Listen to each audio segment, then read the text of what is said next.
का नाम था पंडित सर्वानंद, और उसने चारों वेदों को, गीता जी को, पुराणों को, उपनिषदों को बहुत अच्छी तरह गहनता से पढ़ रहा था, अध्ययन कर रखा था, और उनके अध्याय और श्लोक मंत्र कंठस्थ याद कर रखे थे। उस सर्वानंद ने अपने समय के सभी ब्राह्मणों को पराजित कर दिया था शास्त्रार्थ में। उस सर्वानंद की एक माता थी शारदा, वो बहुत दुखी थी, उसको शारीरिक कष्ट था, मानसिक परेशानी रहती थी, सब जड़ी बूटियां भी करा ली थी, सभी महापुरुषों से, अपने बेटे सर्वानंद से सभी जंतर मंत्र यानी सब क्रियाएं, हवन, अनुष्ठान सब करवा लिए रोग निवारण, कष्ट निवारण के लिए। तो पहले तो सभी ने बताया कि ऐसी क्रिया करो, ऐसा हवन करवा लो, ऐसा कुछ कर दो, तुम्हारा ये कष्ट संकट दूर हो जाएगा। बाद में सभी कहने लगे कि ये तो तेरे प्रारब्ध का भोग है माई, आजीवन भोगना पड़ेगा, इसका कोई विकल्प नहीं। अब वो अपने अंतिम श्वास गिने थी और ये सोच रही थी कि ये रोग मेरे साथ ही जाएगा, और चैन कती नहीं, चारपाई पकड़ ली थी। परमात्मा कबीर जी उस समय आए हुए थे इस धरातल पर, 120 वर्ष रहे थे। सन 1398 से सन 1518 तक 120 वर्ष परमेश्वर यहाँ पृथ्वी पर रहे, तत्व ज्ञान का प्रचार किया, और ये एक प्रमाण दिया कि बच्चों, अगर तुमने मोक्ष प्राप्ति करनी है, इस काल की भांग को इकट्ठी मत करना। सारी सृष्टि के रचनहार, सबके पालनहार एक झोपड़ी में रहा करते थे और अपने हाथों से कपड़ा बुनकर निर्वाह करते हुए दिखाया करते थे, लीला करते थे। और जो भी हफ्ते 10 दिन 15 दिन के अंदर जो मेहनताना वो कपड़े के बुनाई का आता था, उसमें से जो आवश्यक होता था अपने परिवार पोषण के लिए रख लेते थे, शेष को धर्म में भंडारे कर देते थे, भक्तों को बुलाकर सत्संग करते और खिला देते थे। अब परमात्मा कबीर जी का परिवार नहीं था, उनका कोई पत्नी नहीं थी, उनके मुंह बोले माता पिता जो परमात्मा को लहर तारा तालाब कमल के फूल से उठा कर लाए थे, जो परमात्मा सतलोक से चलकर आकर वहां एक शिशु रूप धारण किया था, लहर तारा तालाब बनारस में, काशी में। और एक लड़का और एक लड़की जो मुंह बोली बेटा बेटी थे, वो दोनों मृत जीवित किए थे किसी कंडीशन में, ये जनाने के लिए, इस उद्देश्य से कि हो सकता है कुछ पुण्यात्माएं इस लीला को देखकर ही मुझे पहचान ले, नहीं तो संत चमत्कार नहीं दिखाते। कबीर साहब ने कहा था धर्मदास जी से कि धर्मदास, वो संत नहीं होता जो चमत्कार करे, और वो भी संत ने जिसे चमत्कार ना हो। अब देखो दोनों बात, कि संत बनावटी बातें नहीं करता और ये नहीं कहता जा तेरे ऐसे कर दूंगा, नहीं, उस संत के पास वो भक्ति शक्ति होती है, उससे अपने आप चमत्कार हुआ करते, वो करता नहीं। तो कहने का भाव यह है, परमात्मा ने किसी परिस्थितियों में, वो समय आने पर बताएंगे, आज विषय दूसरा है। उन दोनों बच्चों को, एक 12-13 वर्ष के थे वो, उनको जीवित किया था, और फिर वो बच्चे अपने परमात्मा कबीर जी के साथ ही रहा करते थे। ये उनका 5 सदस्यों का एक परिवार था। वो परमात्मा ने लीला क्यों की थी कि हमें ये दिखाने के लिए कि परमात्मा पाने के लिए बड़ी कोठी कार और घने धन की आवश्यकता नहीं है, और ना उच्च वर्ण, क्योंकि उस समय ब्राह्मण वर्ग, ब्राह्मण लोग जो थे वो उच्च माने जाते थे और परमात्मा के निकट, और यही सोचा जाता था कि यही भगवान पाते हैं, इन्हीं के पास परमात्मा रहता है। और उस समय छुआछूत चरम सीमा पर थी। परमात्मा ने यह दिखाना था कि परमात्मा पाने के लिए किसी जाति धर्म की जरूरत नहीं, कोई बाधक नहीं, किसी भी धर्म, किसी भी जाति, किसी भी स्थिति में इंसान है, राजा है, रंक है, गरीब है, अमीर है, लेकिन इस सत मंत्र, सत भक्ति और नेक आचरण और यहाँ की इच्छाओं को हटाकर भक्ति करने वाला व्यक्ति ही पार होता। तो इसलिए रिहर्सल किया था भगवान ने कि मेरे तो गरीब इस पृथ्वी पर कोई नहीं, दारिद्र। और जब परमात्मा तो सह शरीर गए भक्ति की, ये दिखाया था उन्होंने कि तुम भी करोगे तो तुम्हें भी ऐसे ही ले चलूंगा। तो इसलिए उस मालिक ने एक झोपड़ी में टाइम पास किया, सबका आहार कराने वाले, सबकी रक्षा करने वाले, सब ब्रह्मांडों के रचने वाले, और वहां 120 वर्ष उस झोपड़ी में टाइम पास करके दिखा गए, एक उदाहरण करके हमारे लिए कि घना धन अगर परमात्मा दे रहा है तो दुरुपयोग ना करना, उसको अभिमान ना करना।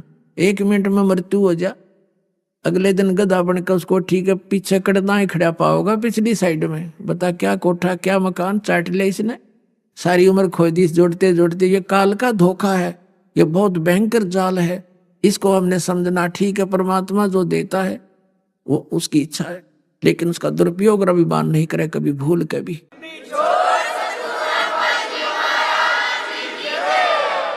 परमात्मा उस समय सत्संग भी किया करते थे और अपना डेली काम भी किया करते थे।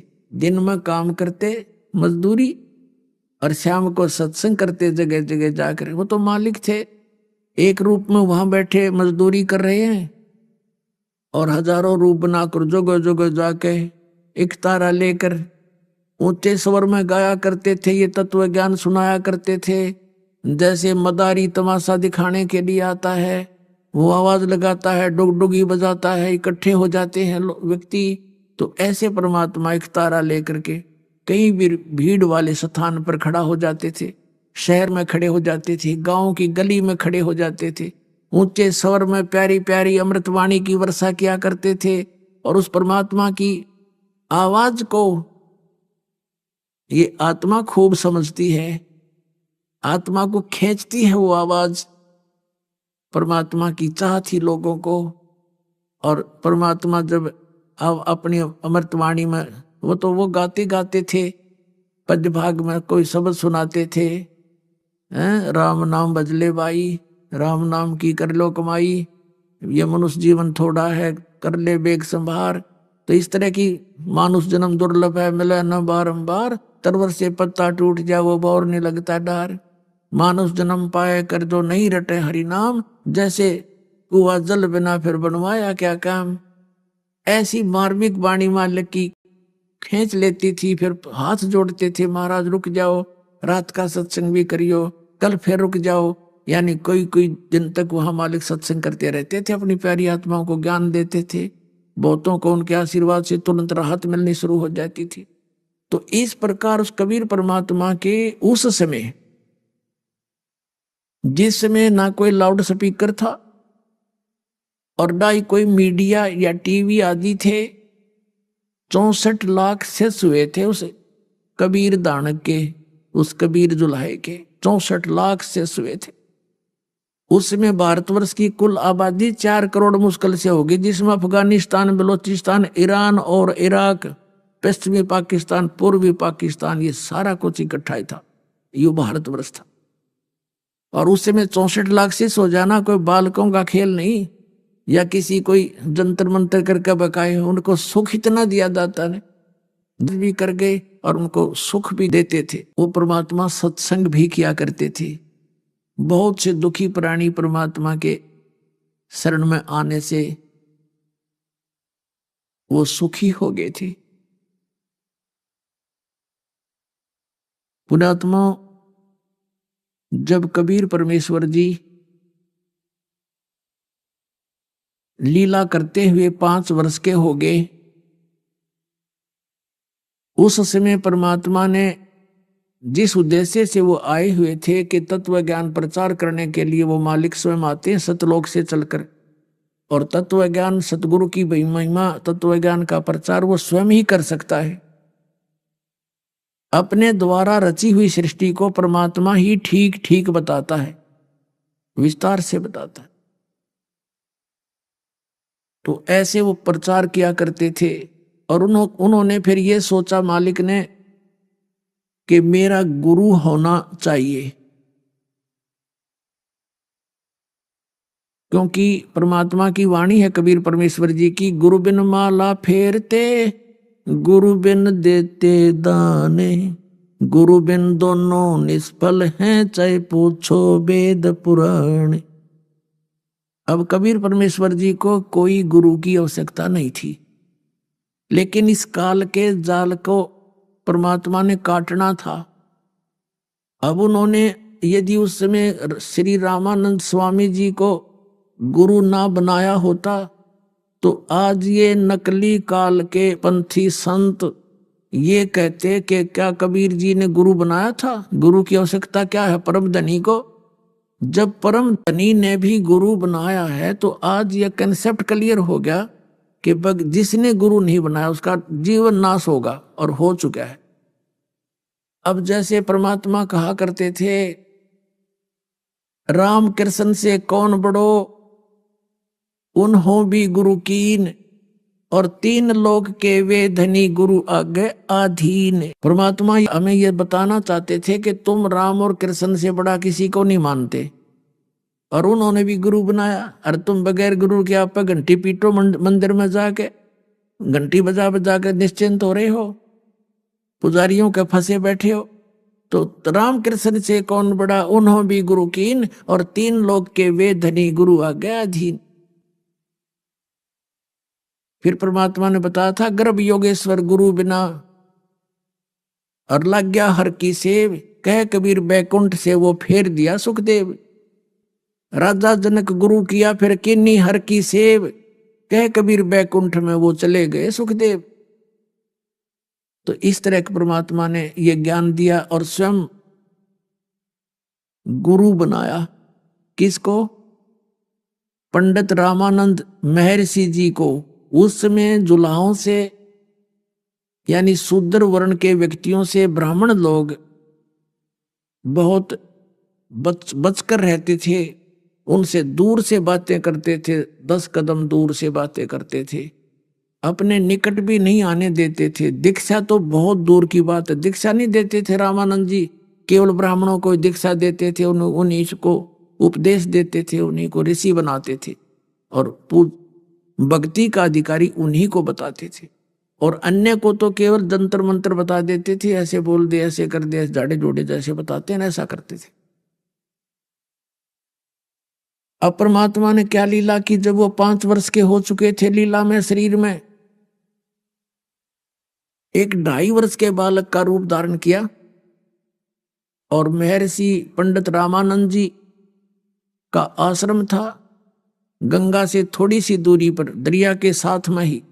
वहां एक घाट बना हुआ था, पंचगंगा घाट, स्नान करने के लिए। तो वहां पर अन्य लोग भी जाते थे, महर्षि रामानंद भी जाते थे। वो सुबह सुबह ब्रह्म मुहूर्त में वक्त से जाते थे, गर्मियों का समय था, मौसम था। उस दिन भी प्रतिदिन की तरह स्वामी रामानंद जी स्नान के लिए उस पंचगंगा घाट पर गए।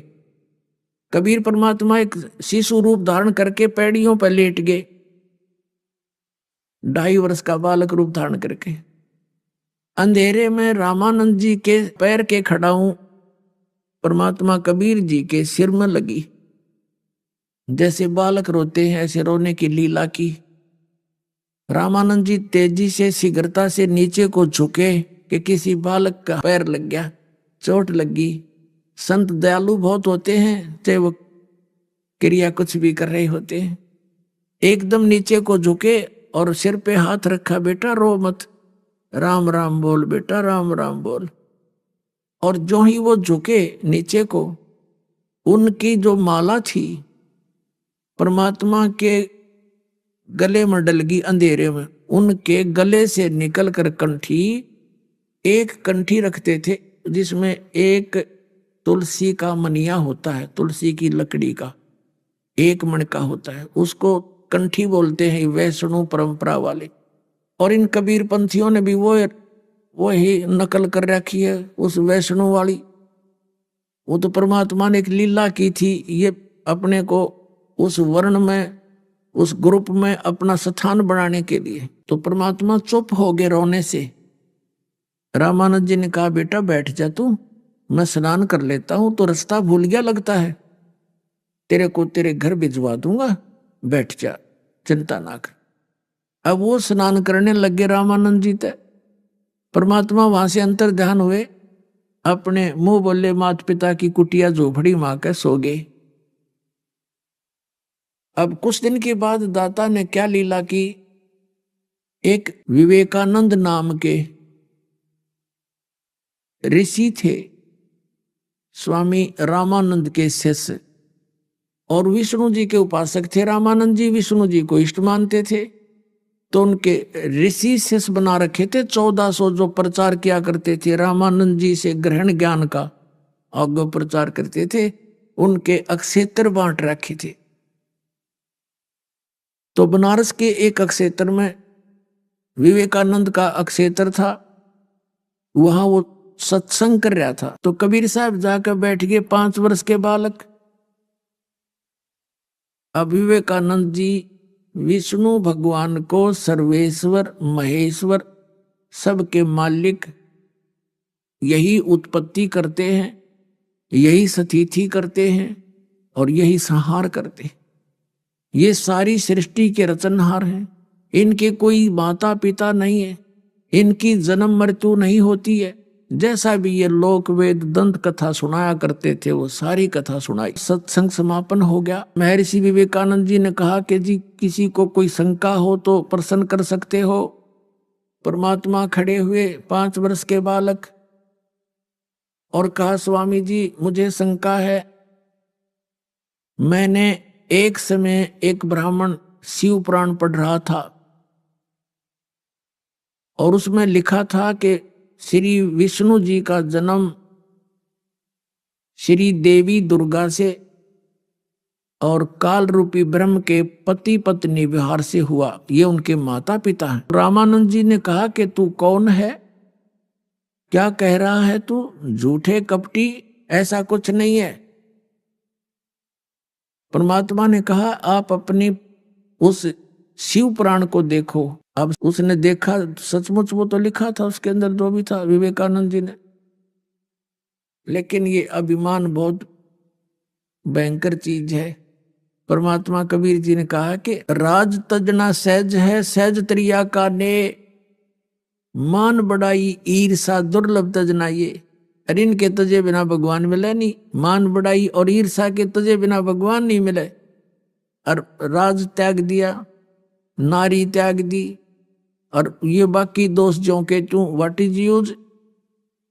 तो परमात्मा कहते हैं, एक नारी त्याग दीनी 5 नारी गैल बे, और पाया न द्वारा मुक्ति का सुख देव करी बहु सैल बे। एक नारी एक स्त्री को त्याग दी, ये 5 नारी तेरे साथ हैं, काम क्रोध मोह लोभ अहंकार, इनसे पीछा छुटा, जब मोक्ष निकट आएगा। तो ये बातें परमात्मा सुनाया करते थे नकली ऋषि में ऋषियों को, पर उनका गले उतरी को नहीं, वह मान बढ़ाई खाएगी उनको। अब विवेकानंद ने कहा, तूने तिलक कैसे लगा रखा है। एक वैष्णव साधु जो रामानंद जी के शिष्य होते थे, पूरा तिलक लगाते थे, यहां से लेकर यहां तक, नाक पर पूरा चंदन का। परमात्मा ने भी ला कर जा रहे थे, क्योंकि वो चेले हो गए थे उनके। अब उसने कहा कि तूने ये तिलक कैसे लगा रखा, तू किस जाति से संबंध रखता है। तो श्रोताओं ने बता दिया, ये तो नीरू जुलाहे का बेटा है, कबीर इसका नाम है, और ये जहां भी जाता है किसी के भी सत्संग में यो छेड़छाड़ करे बिना टिकता नहीं, इसकी आदत खराब है, श्रोताओं ने कहा। तो फिर उस विवेकानंद की हिम्मत बन गई, कहने लगे, अरे तूने कोई गुरु बना रखा है, ये तिलक लगाया तूने। कहा जी मैंने गुरु बना रखा है। क्या नाम है तेरे गुरु का। विवेकानंद जी ने पूछा। परमात्मा ने कहा, जो तेरा गुरु है स्वामी जी वही मेरा गुरु है। अब उस विवेकानंद ने कहा कि अरे देखो कितना झूठा कपटी है, ये जुलाहा धानक शूद्र जाति में, और मेरे गुरुदेव ब्राह्मण, देखो कितना झूठा तुम जान लो ये कितनी सच्ची बोल रहा होगा भगवान के बारे में। मेरे गुरुदेव तो इन शूद्रों को निकट नहीं आने देते। और श्रोताओं, अब गुरुदेव के पास जाऊंगा, इस नालायक की कथा सुनाऊंगा, इसने हमारी नाक काट दी, बेइज्जती कर दी हमारे गुरु जी की। अब पुण्यात्माओं, ये दुष्ट, ये इस प्रकार के ये गुरु संत थे ना, ये सच्चाई से दूर भागते थे और बकवादों को शुरू कराते थे, जनता को भ्रमित करके आपस में लड़ा मारते थे। तो वही तरीका अपनाया उसने। कहने लगा तुम भी कल आना स्वामी रामानंद जी के आश्रम के सामने, देखना है तुम्हारे सामने इसको कैसे झाड़ पड़ेगी। अब रामानंद जी से जा करके उस विवेकानंद जी ने कहा कि महाराज, हे गुरुदेव, हम तो घर से बाहर निकलने लायक नहीं रहे। एक शूद्र का लड़का आपको अपना गुरु बताता है, बड़ी सभा में मेरी नाक काट दी। भगवान बताओ अब हम क्या करें। तो रामानंद जी ने कहा स्वामी जी ने कि जा बच्चा, कल उसको बुला के लाना और सभी के सामने मैं कहूंगा, उसको धमकाऊंगा कि मैंने कब तुझे शेष बनाया झूठे। तो बेटा कोई बात नहीं, उसने कह दिया तो कोई ऐसी बात नहीं, अब हम उसको सुधार देंगे। तो इस उद्देश्य से उसने अपने सारे चेले बुला लिए, श्रोता जो उस दिन उपस्थित थे, और भी हजारों की संख्या में आकर बैठ गए और कहा अब तो बेटा शाम होगी, सुबह उसको बुला के लाना कबीर को। अब सुबह सुबह जा लिया विवेकानंद लेकर 5-8-7 लठाड़ा ने, और वहां जाके जुलाहों की कॉलोनी में नीरू का घर पूछने लगे कि उसकी झोपड़ी कहाँ है। एक बहन और एक भाई ने सुन लिया, किसी माई नर एक व्यक्ति ने, वो जान गए कि इनकी इरादा ठीक नहीं, ये कोई झगड़ा करने आए हैं। तो उन्होंने जाकर बारी बारी बताया कि ऐसे ऐसे तुम्हारा घर पूछ रहे हैं। नीमा क्या क्या हो गया, क्या तुम्हारा कोई किसी से झगड़ा है क्या। तो नीमा को पता था कि ये कबीर प्रतिदिन उलाने लावा है किसी न किसी के, यू छेड़छाड़ करे बिना टिकता नहीं। वह जानेगी किसी ने अवश्य किसी को कल टोका होगा। क्या किया, माई ने सुबह सुबह सो रहे थे वो खुद से उठाए, बेटा खड़ा हो, तूने किसको क्या कह दिया आज। वो कहते हैं क्या हो गया माई, अगाजा पीछे बताऊंगी, तू पहले झोपड़ी के पीछे चल और लेट जाए यहाँ पर। वो लेट गए, ऊपर कपड़े, पुराने कपड़े उपड़े डाल दिए और कहा बोलिए ना जब तक मैं ना कहूं। अच्छा माता जी। अब वो आगे बस टंडे और दो खड़े होकर कहने लगे कहाँ है तुम्हारा बेटा, उसको बाहर निकालो, ये कर दिया इसने, गदर मचा रखा है, ये है वो।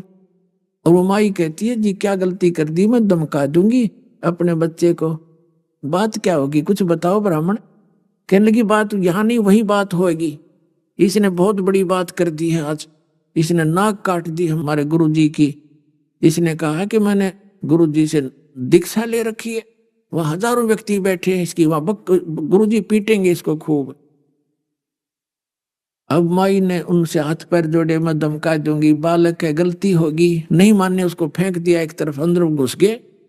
देखा वो झोपड़ी में चार पाई लट डंडे के साथ उठ पटांग कर दी, कपड़े ठाठा का सारे चेक कर लिए डंडे से। अब वह माई हाथ जोड़ रही है, मैं धमका दूंगी मेरे बच्चे को, मैं खुरका दूंगी। तो परमात्मा ने सोचा ये दुखी करेंगे मेरी माई को, तो बाहरी झोपड़ी के पीछे खड़ा हो गया, सारे कपड़े गुदर घाबा घेर के एक तरफ। कहने लगा विवेकानंद झोपड़ी के पीछे खड़ा हुआ, यहां आ जा। आवाज सुनी, भाग्या गया पीछे कि मालिक ने लीला करनी थी। वो उसने जाके उनको पकड़ कर कहा चलो, पकड़ के जबरदस्ती को, साथ में वो 1-2 शूद्र को ले रखा था उसके अपने नौकरों को, तो उन्होंने उनको पकड़ लिया कबीर जी को, जबरदस्ती लेकर वो जल्लाद चलने लगे। तो माई चिपट गई अपने बच्चे को, लिपट गई उसके, ना ले जाओ मेरे बालक को, ना ले जाओ, ऐसा क्या अपराध हो गया, धमका दूंगी। तो उस माई का लठ मारे हाथों पे, अधमरी कर दी, अचेत कर डाल दी। इतने में नीरू भाग गया, नीरू ने पकड़ लिया उनको, माफ कर दो बालक है गलती होगी, उसको भी अचेत कर दिया पीट पीट कर, और जबरदस्ती ले गए परमात्मा को। लोगों ने कनौनी वाड़न उठा उठा कर वो घर डाले दोनों, कुछ देर में वो रो रो कर बेहाल हो गए, सचेत हुए। अब उधर से क्या किया, कबीर जी को वहां ले जा करके परमेश्वर को उस विवेकानंद ने खड़ा कर दिया और रामानंद जी से कहा कि स्वामी जी, वो नीरू का लड़का जुलाहा धानक ये बाहर आ गया, पकड़ लाए हैं उसको। बाहर श्रोता बहुत बैठे हैं स्वामी जी, जो मेरे साथ वहां इसकी बकवाद सुन रहे थे। अब रामानंद जी ने अपनी झोपड़ी के सामने पर्दा टंगा लिया कि उससे बात करूंगा, पर्दा लगा दो, मैं शूद्रों की शक्ल भी नहीं देखता, टच भी नहीं होने देता, इनसे दूर से बातें करता हूं, ये प्रमाणित करने के लिए।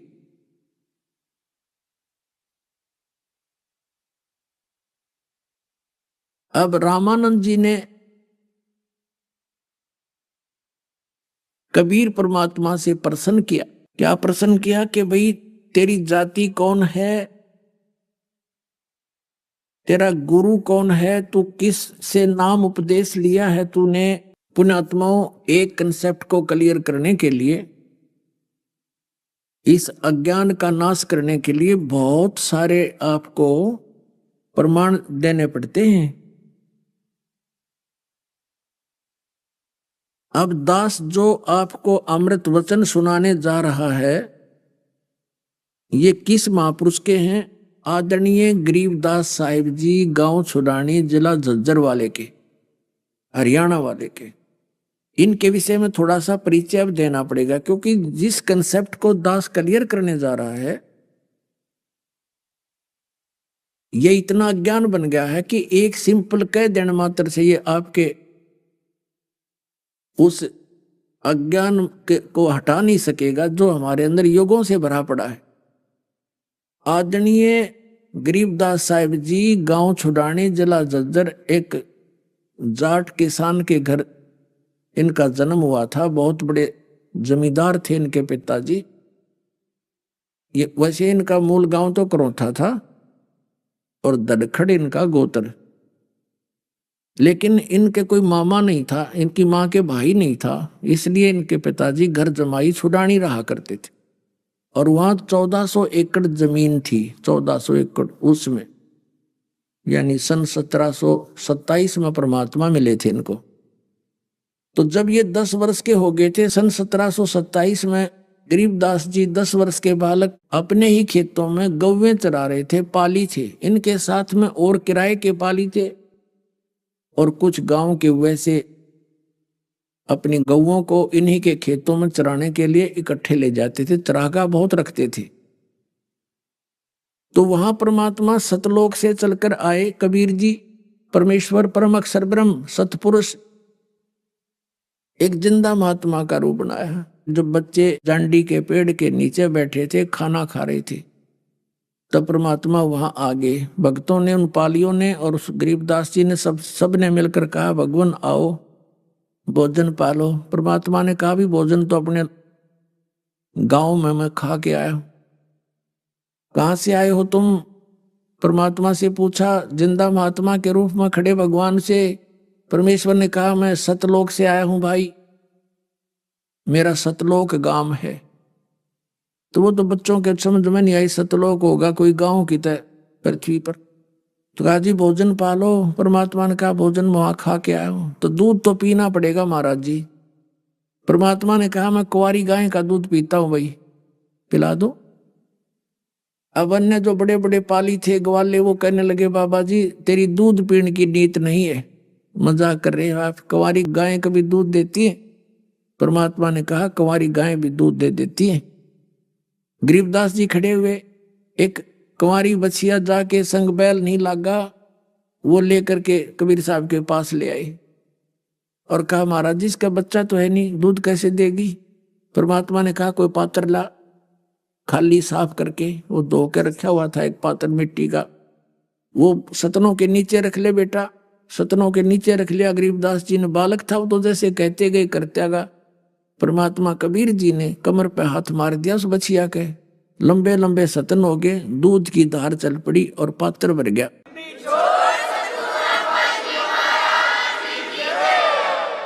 तो परमात्मा ने कहा कि ले बेटा पी ले तू। गरीबदास जी बोले, जी आप पियो पहले। तो कबीर साहब ने पी लिया दूध कुछ और फिर कहा, ले बच्चों पी लो ये अमृत, आहार है। ये सतलोक से आया ये दूध हमारे गांव तक। वो बालक बोले, दूसरे जो पाली थे कहने लगे हम ना पीवे, ये जंतर मंत्र का दूध तो ने कुंवारी गाय का निकाल दिया, पाप का दूध है ये। वो तो उठकर चले गए उस स्थान से। गरीबदास जी कहने लगे, ला महाराज जी मुझे दे दो। उन्होंने पी लिया। यानी काफी चर्चा हुई, ज्ञान बचाया परमात्मा ने।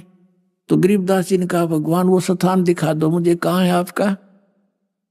तब मुझे विश्वास हो, परमात्मा तो आए गवाह बनाने के लिए थे कि इस समय के लिए परमात्मा ने ये अपने एविडेंस तैयार की थी कि मेरी गवाही देंगे कि who is God, Kabir is God.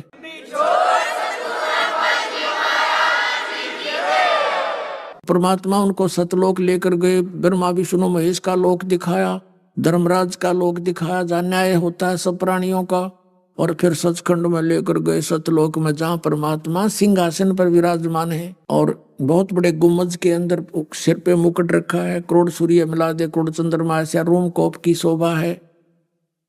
तो कबीर साहब नीचे से जिंदा महात्मा के रूप में गए थे गरीबदास जी की, वहां आत्मा का स्वरूप 16 सूर्य जितना प्रकाश हो गया और कबीर साहब एज इट इज जा रहे हैं और अपने ही रूप पर जो सिंहासन पर विराजमान था तेजो में स्वरूप, उसके ऊपर चंवर करने लगे वहां से उठाकर, जैसे एक सेवक अपने गुरुदेव पर करता है। तो आदरणीय गरीबदास साहिब जी ने सोचा कि भगवान तो यूं बैठा जो ये होगा, कबीर तो इसका नौकर, इसका चेला होगा।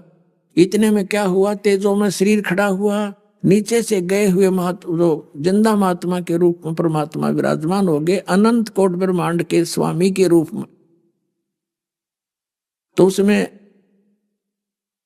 वो तेजो में शरीर चौर करने लगा कबीर साहब के ऊपर, जो जिंदा महात्मा के ऊपर जो सिंहासन में विराजमान हो गए थे।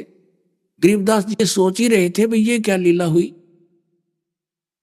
एक बाबा जी पर भगवान सेवा कर रहा है इसकी, इतने में तेजो में शरीर सिमट कर और कबीर साहब में यानी उस जिंदा महात्मा के रूप में समा गया। वो दोनों मिलकर एक हो गए और चंवर अपने आप घूम रहा है। तब परमात्मा ने कहा, गरीबदास मैं असंख्य ब्रह्मांड का स्वामी हूं, सब जीवों का और सब ब्रह्मांडों का रचनहार मैं हूं, और मैं 120 वर्ष काशी में भी रहकर आया हूं। मैं जब चाहे चला जाता हूं, जब चाहे गुप्त होकर आता हूं, वो मेरी अलग लीला जैसे तुम्हें मिलकर आया हूं। लेकिन एक लीला प्रत्येक युग में मैं ऐसे करता हूं, बालक रूप धारण करके जाता हूं, वहां रह कर प्रचार करता हूं, एक जन साधारण की तरह उस समय का जो जॉब क्रिया होती है वो करता हूं। और ऐसे में वहां मैंने रामानंद जी को भी ये झटका